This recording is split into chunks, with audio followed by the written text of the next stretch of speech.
staged UFO attack on Earth. We have been preconditioned by all the media for the past couple of decades to slowly but surely start accepting the existence of aliens and UFOs.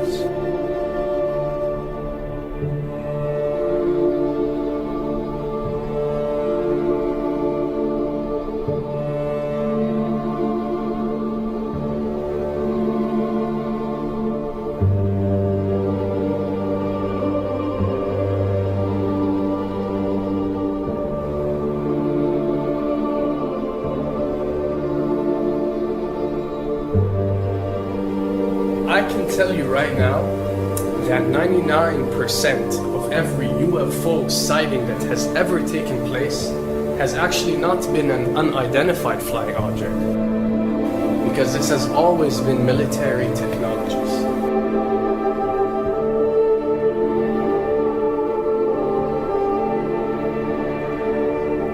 Another thing I'd like to point out is surveys and questionnaires. You know, we get surveys and questionnaires all the time, sent out by the state or by the government or by our rulers and our officials and so on and so forth. Do you really think that these ruling powers care about what you think? Do you really think that they're waiting to ask you and receive your answer before making a decision? What happens with these questionnaires is that they are released. For example, what country do you think the US should attack next?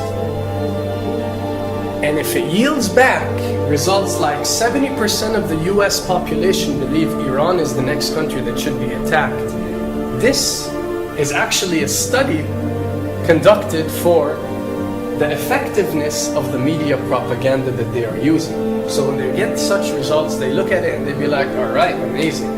Our media propaganda is working. We are purposely trying to manipulate people to think that Iran should be the next one, and check out the survey results. We're doing a great job in propaganda.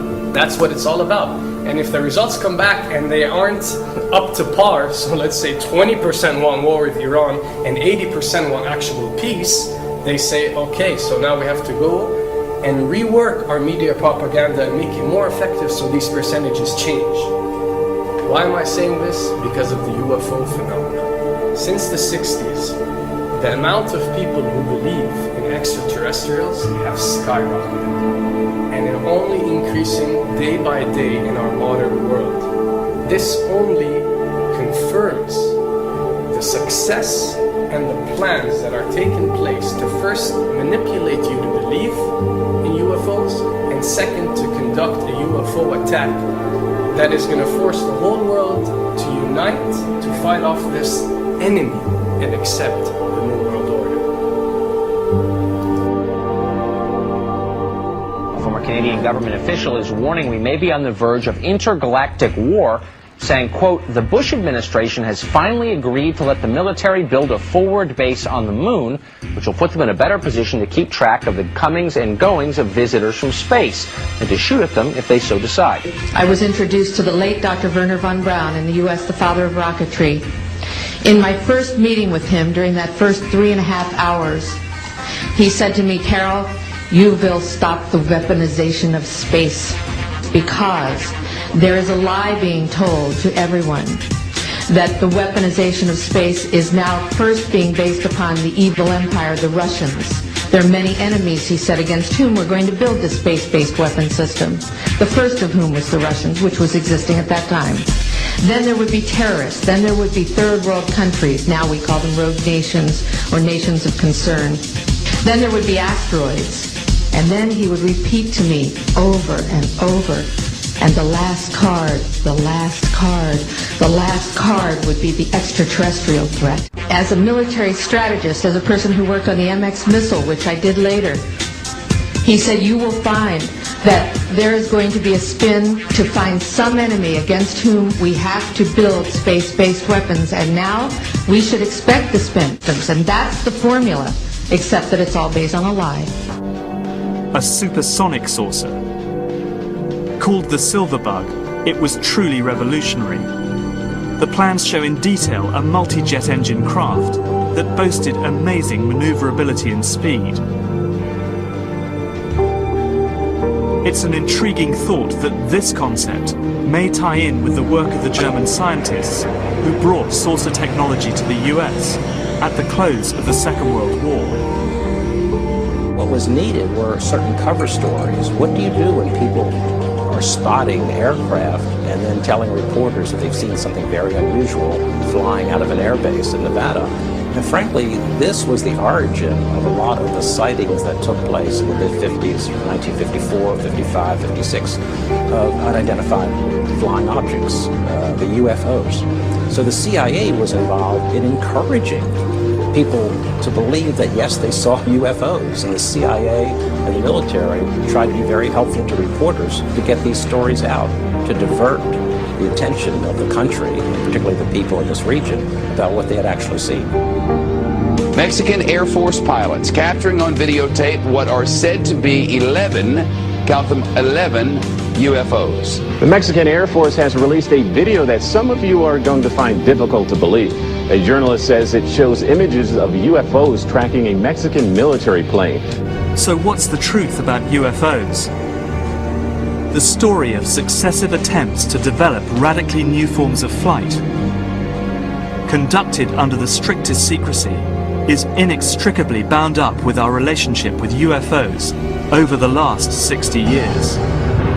Whether it's Allied pilots buzzed by strange balls of fire in 1942, or the Roswell incident 5 years later, there is a strong case to be made that secret military technology offers a convincing explanation for many UFO stories.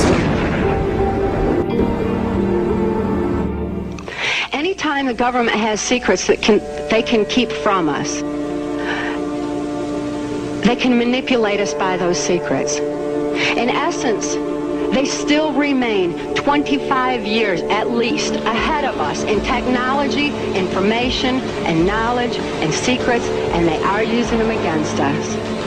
I heard over the years many times over that the plan to usher in the New World Order would be to make all the people in this country and around the world feel totally helpless to prevent the New World Order from occurring, this world dominance plan, by saying that we had been invaded by aliens, so that we would say, oh please UN, come in and help us all. So bear in mind that there is a plan, orchestration, to get people to be submissive through the secret technology and information that they're keeping from you under the blanket of the so-called National Security Act.